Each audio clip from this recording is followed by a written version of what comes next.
everyone, and welcome to NBCU Academy. My name is Kailani Koenig, and I'm a producer with NBC News and MSNBC, and I travel all around the country covering everything from politics to healthcare to social justice issues to immigration, which is what I'm doing here today on the US-Mexico borderline.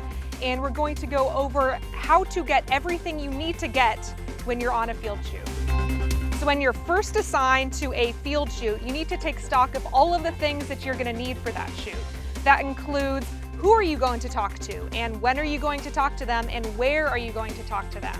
I like to try to use locations that make sense for the person that you're interviewing and for what the story that you're doing is. You ready for my clout? If you're talking to a restaurant owner, talk to them at the restaurant that they own. If you're talking to a Border Patrol officer, it kind of makes sense to do it at a place like this, which is near the border wall. It seems really straightforward, but it kind of helps make the story more visual and helps pull things together. Also, you're going to need to figure out what kind of footage you're actually going to be looking for. All of the images that you see beneath a script, we call it a track, all of those images are called B-roll. You need to plan to get a lot of that too. We like to try to shoot that from sometimes different angles. We like to use wide shots. We like to use tight shots. Definitely plan on getting as much of that as possible for later when you're actually compiling together the story. Also, you need to think about how many cameras you're going to need. You need to think about what kind of cameras you're going to need.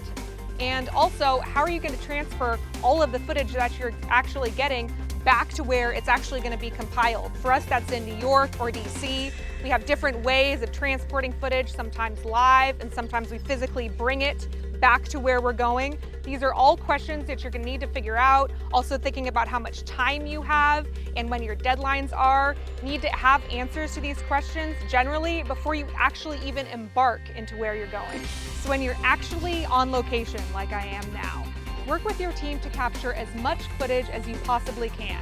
That includes all of the B-roll shots that we were just talking about, as well as being flexible and trying to get any interviews that you may not have necessarily planned for, but that you may just happen upon, or any extra pieces of footage that you may not have planned for. All of these extra little components, we call them elements, can actually ultimately make your story that much stronger.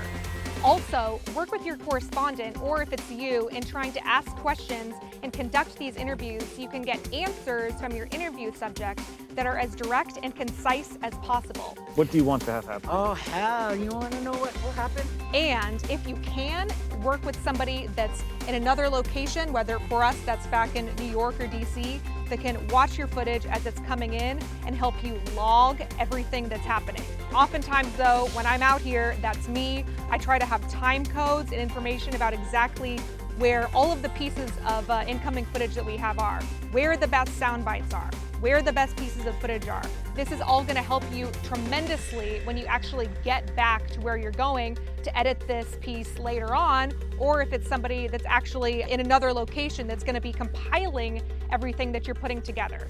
Keeping organized here is absolutely key. Keeping track of where your footage is and how it was recorded and where it is exactly and when it was is just going to help you tremendously down the road. Okay, so now you're back in the bureau after a shoot, but you have all of this footage and it still needs to be written and edited and compiled together, and you only have a couple hours to do it. What are some tips to make this whole post-production process go a little more smoothly?